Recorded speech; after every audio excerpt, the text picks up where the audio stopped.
Let's start with your reading, Gemini. This reading is for Sun, Moon, Rising, and Venus sign. We're going to look into the energies around you right now and their potential implications in the future. For cross watchers, keep in mind that energies go both ways, so please take the messages as they best resonate to you. Let's see how you are feeling right now, the main energy around you and what's coming up for you, and how it's going to evolve in the near future.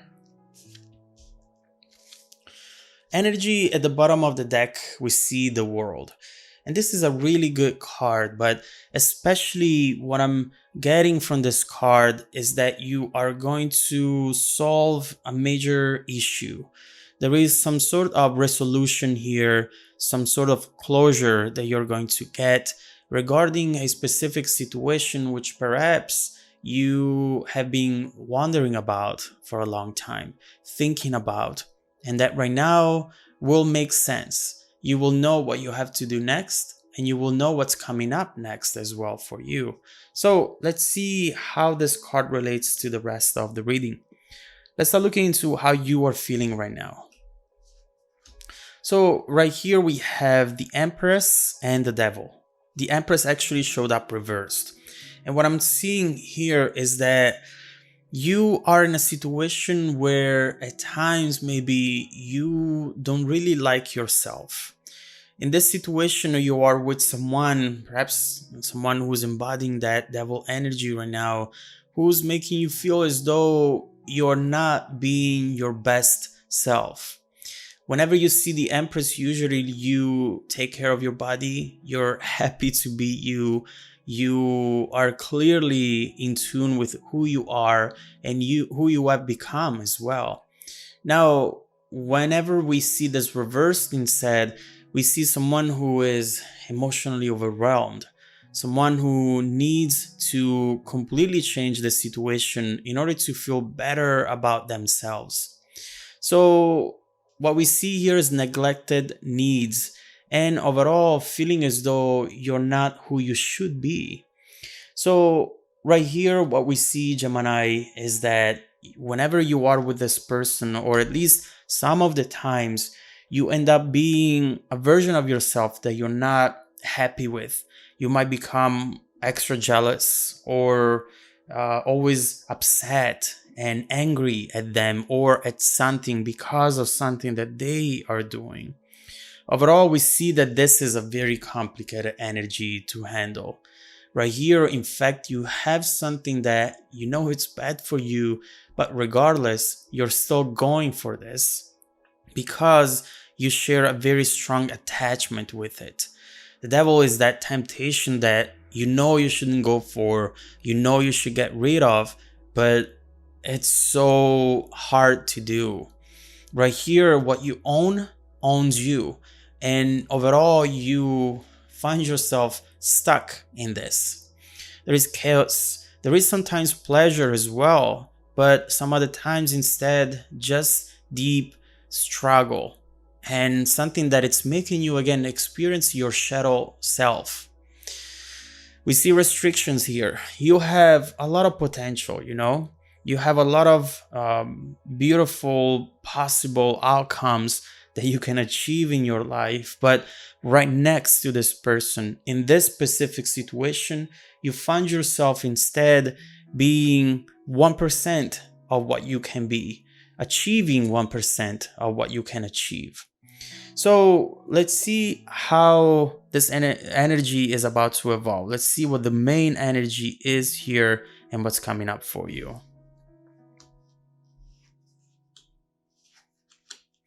You know, I see exactly that in the Five of Pentacles, that potential that you have, but that you cannot explore right now because of the situation itself.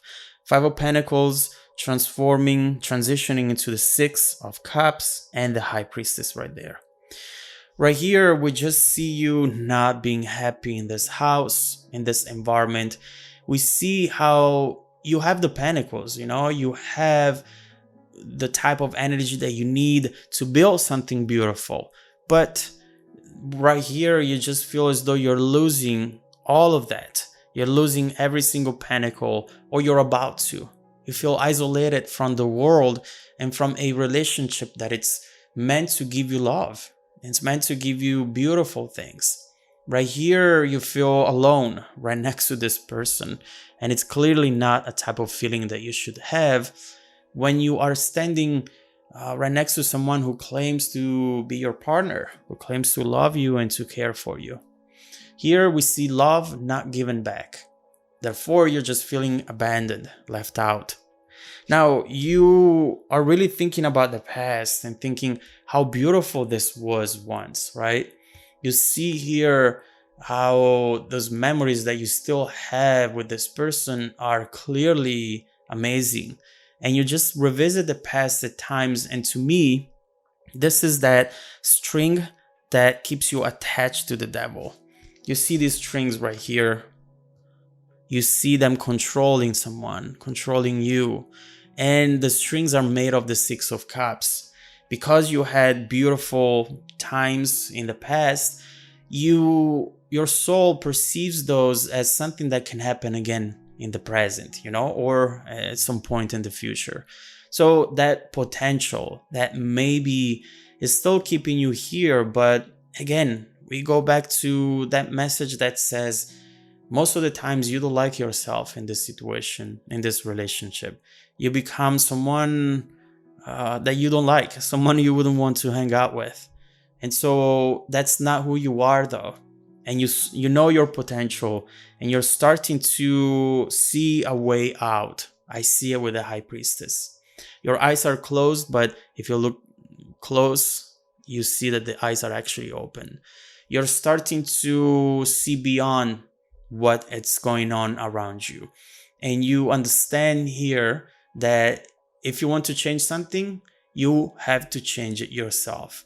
If you don't say anything, if you stay in this, eventually you will find yourself 10, 20, 30 years from now in the same exact situation, which is definitely something that you don't want right now.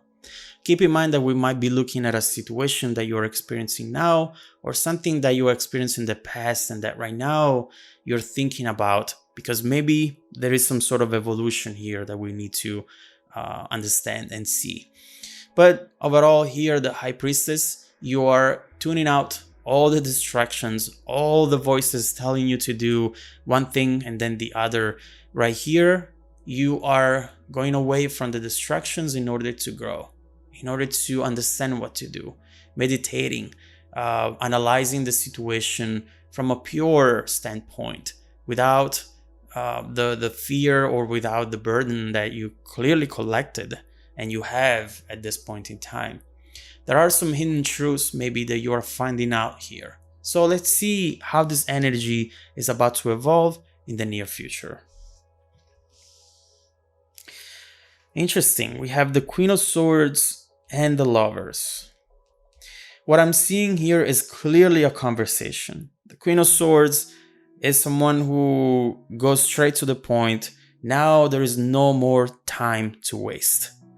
Now we need to talk about what's really happening, how to fix the issue, because if we don't fix the issue, I'll just walk away. But the Queen of Swords detaches emotionally from the situation because she knows that if she goes back to the emotions, Six of Cups, then she will be stuck in the devil energy once again. We do have the Lovers though here, and the Lovers is clearly an emotional card, and it's the opposite of the devil. So the devil talks about making a decision based on your wanting of instant gratification. The Lovers instead is the decision based on your values and the things that are important for you, your goals, your dreams. And so right here, I do see you sitting down with this person and saying, look, I am not going to do this. Or overall, just detaching, not disappearing, not being there at home anymore, not connecting or talking to this person anymore. And after a little while, it could be hours, days, weeks, or months for some of you. This person is coming back, and that's when we see that conversation right there. And here you're saying, you know what? I chose me. I chose to love myself and to be who I am. Because when I'm around you, because of the things that you do, I always end up becoming this version of myself that I do not like and I do not want to be. So this conversation is going to be really impactful, really powerful, because don't forget that we have the world here. We see the resolution, we see closure. And sometimes closure doesn't mean letting go of the past. It just means understanding what to do, why certain things have happened, and what to do next. So I want to look into that conversation with the Queen of Swords. I want to see exactly what will be said there. I want to see how the other person will react to this conversation. And I want to understand how this relationship will evolve from this moment forward. Is this something that still has a chance to survive? Or would you rather be going away, moving on, letting go and explore something else? What would happen if you were to let go of this and just put yourself out there again and find something new, something else? What would you find? So let's look into all of this. If you would like to support the channel and hear the rest of the messages, just follow me in the extended video by clicking on the link down below in the description box. Also, don't forget that every week I randomly select viewers that have watched the extended video to offer them a free personal 30-minute reading. Stay tuned for the extended preview and some more content made just for you. Welcome back to your extended reading, Gemini. We see here a situation that is clearly hard to handle. It's clearly hard to do anything in this, because if you stay there and you let this happen without any drama, without any confrontation, you just see yourself being someone who you do not want to be, not being happy with the present and not seeing yourself being happy in the future either. But if you were to create any sort of distance or conversation where you really tell this person that things are not working out for you, that's hard too, because you're attached to this situation deeply. But soon here with the High Priestess, I do believe that you're able to understand what to do. And what you have to do with the lovers attached to the High Priestess is loving yourself. Do what's best for you. Do what makes you feel happy today, without waiting maybe one more week, maybe one more month, and then 1 year or 10 years have passed. Now, we see distance at some point between the two of you, emotionally, geographically, and we see that eventually this person, shocked by your behavior because they were not expecting for you to really do this, to detach, they're coming in and there's going to be a very important conversation. So first of all, let's see what this conversation is going to be about and how this person is going to react to it. Oof. Two of Swords, Eight of Swords, so it's clear that this person is not happy, and the Moon right here. Judgment too, this is an important one. Wow, look at this. So this person